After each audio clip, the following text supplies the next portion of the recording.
Now then, a glorious day for football fans in Grimsby after the Town's club managed to knock Manchester United out of the Carabao Cup.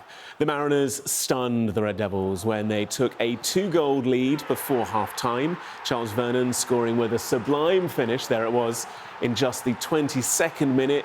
Tyrell Warren adding to the score sheet just 8 minutes later. The drama, though, didn't end there. United mounted a comeback. Centre-back Harry Maguire equaling in the 88th minute with a bullet header from the back post.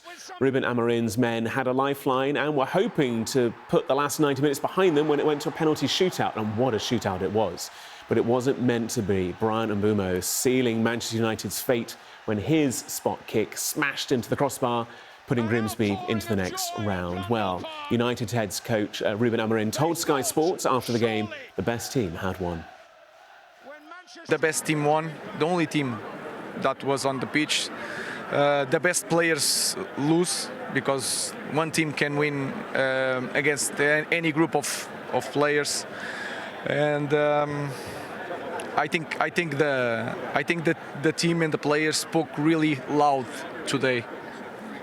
So that's it, and we lost. The best team won. Let's talk to that best team, shall we? David Artell, Grimsby Town manager, joining us. David, how are you doing? Right, Gareth. Thank you. How are you? Yeah, not too bad. How's the blood pressure? How's the head this morning? Oh, it's fine. It's fine. Look, it's all in a day's work, really.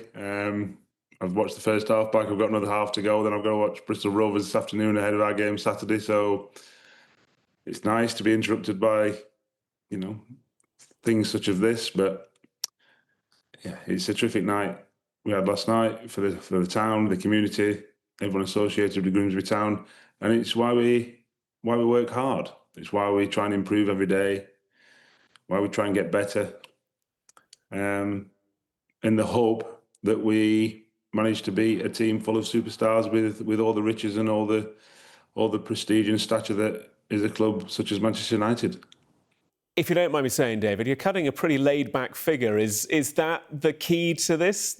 To kind of keep the cool head despite the challenges that sometimes pose to you and to the side?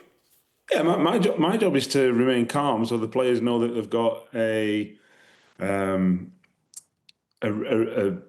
level-headed manager, that if they've got any problems, on or off the pitch even, that they know I'm not going to be as high as a kite and irrational in one sense, or lower than a snake's belly and depressed at the other end. They will come to me and they want answers, and I've got to provide the answers for them.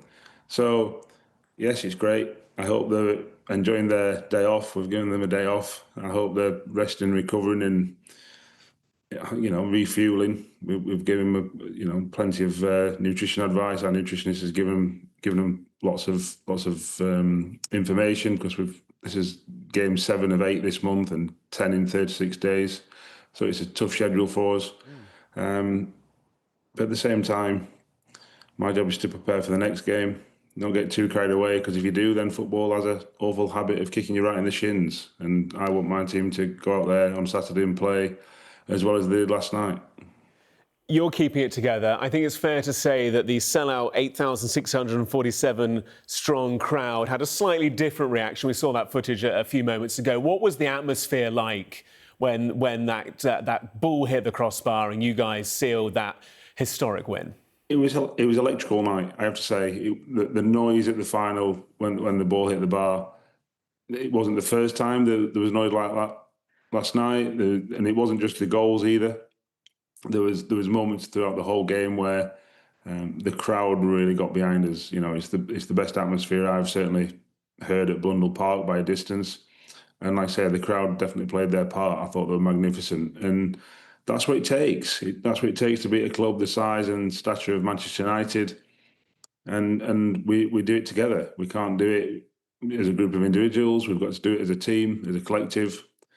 And that's not just the players, that is everyone associated with the club. The ticket office staff did an unbelievable job of getting every ticket sold in such a short period of time, and all the staff getting the ground ready. All that kind of thing comes together, and it's not lost on us as a group of staff and a group of players what goes into making a football club special such as Grimsby Town. It was a bittersweet night, though, was it not, for your goalkeeper, who is a self-proclaimed fan of Manchester United? So he's disappointed and thrilled at the same time. How does that work?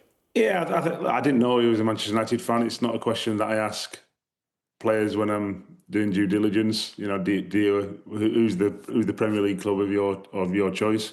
So obviously, when he said that, it surprised me a little bit afterwards. But I'm sure he'll get over it. I'm pretty certain. Chris is a cool cat. He's a real cool, calm cucumber behind the defence there. He's got really high standards. He played extremely well last night, as they all did. And I'm sure he'll get over the fact that he's helped knock his team out. The next challenge lies ahead of you. How will you kind of bring the team back down to solid ground from cloud nine to get ready for the next match?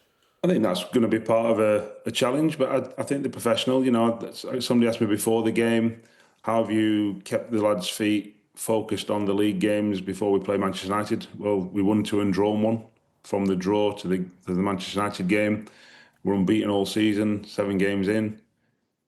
I think the lads have been extremely professional. The integrity is very good. When you know, I only see them for 4 or 5 hours a day, and for the rest of the time they've got to behave like a professional footballer and be a professional footballer. And you can see the results are showing that they are.